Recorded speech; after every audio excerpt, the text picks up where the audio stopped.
दोस्तों, आप सभी को education Amarnath GK GS YouTube channel पर स्वागत है। दोस्तों, यहाँ पर हम बिहार एसएससी जीके जीएस का प्रैक्टिस सेट डेली लेकर आता हूँ। तो दोस्तों, यदि आप भी बिहार एसएससी एग्ज़ाम की तैयारी कर रहे हैं तो दोस्तों आपके लिए यह प्रैक्टिस सेट काफ़ी इम्पोर्टेंट है। इस प्रैक्टिस सेट में आपको लेटेस्ट प्रकार के क्वेश्चन तथा आंसर देखने को मिलेंगे। तो दोस्तों आइए आज का प्रैक्टिस सेट देखिए।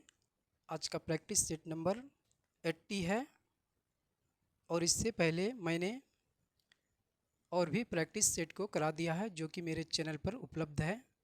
दोस्तों, चैनल पर जाकर आप सभी प्रैक्टिस सेट को रिवीजन कर सकते हैं और इसी प्रैक्टिस सेट का यदि पीडीएफ में क्वेश्चन तथा आंसर चाहिए हो तो दोस्तों आप मेरे टेलीग्राम चैनल से डाउनलोड कर सकते हैं। टेलीग्राम चैनल का लिंक इसी वीडियो के नीचे डिस्क्रिप्शन बॉक्स में दिया हुआ है। तो दोस्तों आइए आज का प्रैक्टिस सेट देखिए। दोस्तों आज का पहला क्वेश्चन है, निम्न में से हुआ हुआ आंदोलन का प्रणेता कौन था?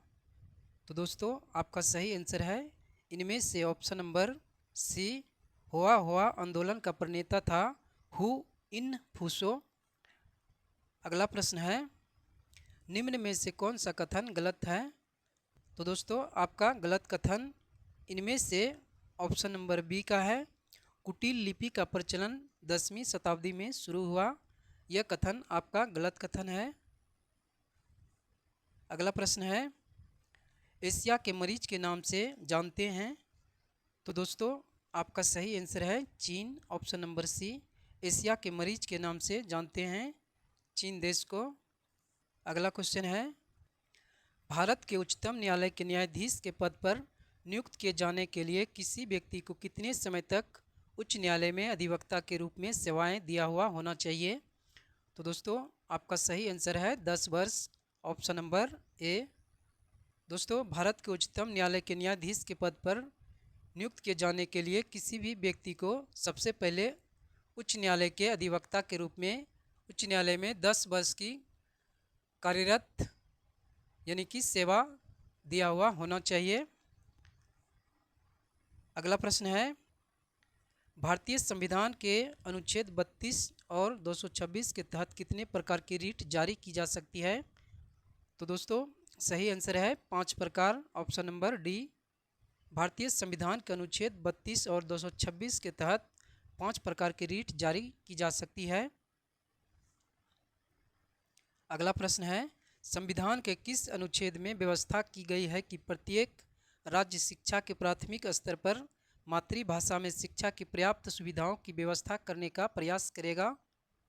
तो दोस्तों आपका सही आंसर है इनमें से ऑप्शन नंबर सी, संविधान के अनुच्छेद 350 के क में यह व्यवस्था की गई है कि प्रत्येक राज्य शिक्षा के प्राथमिक स्तर पर मातृभाषा में शिक्षा की पर्याप्त सुविधाओं की व्यवस्था करने का प्रयास करेंगे।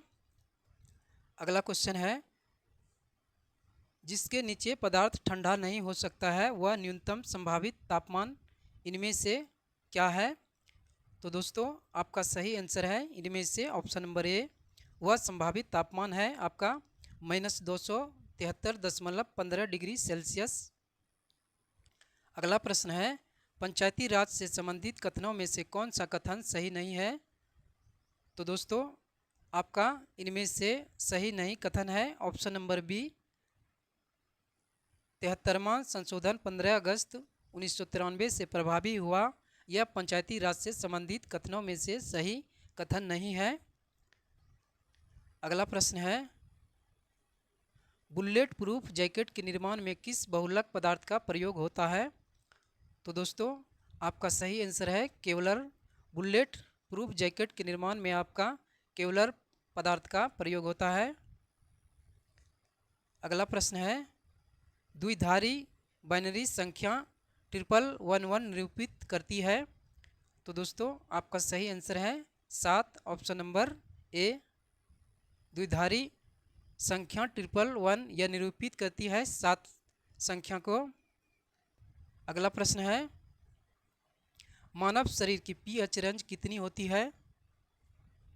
तो दोस्तों सही आंसर है, मानव शरीर की पीएच रेंज होती है 7.35 से 7.45 इसके बीच। तो दोस्तों आपका सही आंसर है ऑप्शन नंबर सी। अगला क्वेश्चन है, भारतीय संविधान के किस अनुच्छेद में यह प्रावधान है कि राष्ट्रपति की सहायता करने तथा सलाह देने के लिए प्रधानमंत्री की अध्यक्षता वाली एक मंत्रिपरिषद होगी, जिसकी सलाह के अनुसार राष्ट्रपति अपने कार्यों का निर्वहन करेंगे? तो दोस्तों सही आंसर है आपका ऑप्शन नंबर ए। अनुच्छेद 74 के 1 में यह प्रावधान किया गया है कि राष्ट्रपति की सहायता करने और सलाह देने के लिए प्रधानमंत्री की अध्यक्षता वाली एक मंत्रिपरिषद होगी। अगला प्रश्न है, इनमें से कौन सी विद्युत चुंबकीय तरंग नहीं है? तो दोस्तों आपका सही आंसर है इनमें से ऑप्शन नंबर ए, ध्वनि या विद्युत चुंबकीय तरंग नहीं है। अगला प्रश्न है, विद्युत ऊर्जा को यांत्रिक ऊर्जा में रूपांतरित के लिए किस उपकरण का उपयोग किया जाता है? तो दोस्तों आपका सही आंसर है ऑप्शन नंबर बी, विद्युत मोटर। विद्युत ऊर्जा को यांत्रिक ऊर्जा में रूपांतरित करने के लिए विद्युत मोटर उपकरण का उपयोग किया जाता है। अगला प्रश्न है, वर्ष 2014 में भारत को आधिकारिक तौर पर निम्न में से किस बीमारी से मुक्त घोषित किया गया था? दोस्तों आपका सही आंसर है पोलियो, ऑप्शन नंबर सी। वर्ष 2014 में भारत को आधिकारिक तौर पर पोलियो बीमारी से मुक्त घोषित किया गया था। अगला प्रश्न है, आधुनिक आवर्त सारणी में इलेक्ट्रॉनिक विन्यास 2-8 युक्त तत्वों को आप किस समूह में पाते हैं? तो दोस्तों आपका सही आंसर है इनमें से ऑप्शन नंबर सी, समूह 18 में पाते हैं। सही आंसर आपका हो जाएगा। अगला प्रश्न है, प्रेरित धारा उच्चतम होती है जब कुंडली की गति किस दिशा में होती है? तो दोस्तों आपका सही आंसर है ऑप्शन नंबर बी, चुंबकीय क्षेत्र के लंबवत। प्रेरित धारा उच्चतम तब होती है जब कुंडली की गति की दिशा होती है चुंबकीय क्षेत्र के लंबवत। अगला प्रश्न है, निकम्बिनेंट डीएनए टेक्नोलॉजी के विकास के बाद ही यह तकनीक संभव हुई है। तो दोस्तों इस प्रश्न का सही आंसर है ऑप्शन नंबर सी, डीएनए अंगुली मुद्रण। रिकॉम्बिनेंट डीएनए टेक्नोलॉजी के विकास के बाद ही यह तकनीक डीएनए अंगुली मुद्रण संभव हुई है। अगला प्रश्न है, निम्न में से कौन सा पशु हार्मोन है? तो दोस्तों सही आंसर है इंसुलिन। इंसुलिन आपका पशु हार्मोन है। अगला क्वेश्चन है, जीमेल में जब कोई मेल प्राप्त करते हैं और उसी मेल के जवाब में और केवल मूल प्रेषक को मेल भेजना चाहते हैं तो आप किसका उपयोग करते हैं? तो दोस्तों सही आंसर है रिप्लाई। इनमें से ऑप्शन नंबर सी, रिप्लाई का प्रयोग करते हैं। सही आंसर हो जाएगा। अगला प्रश्न है, योजना अवकाश की अवधि का संबंध इनमें से कौन सा है? तो दोस्तों सही आंसर है आपका इनमें से ऑप्शन नंबर बी, 1966 से 1969 ईस्वी ये आपका योजना अवकाश की अवधि का समय है। अगला क्वेश्चन है, सुमेलित कीजिए। तो दोस्तों आइए इसे सुमेलित करते हैं। आपका ऑप्शन नंबर ए है कुनैन।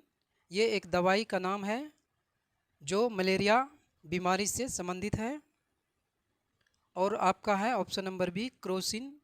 क्रोसिन ये दवाई का नाम है जो ज्वर यानी कि बुखार में उपयोग यानी कि प्रयोग किया जाता है। और ऑप्शन नंबर सी है एविल। तो दोस्तों एविल इस दवाई का प्रयोग एलर्जी की बीमारी में किया जाता है। और ऑप्शन नंबर डी है कंपोज।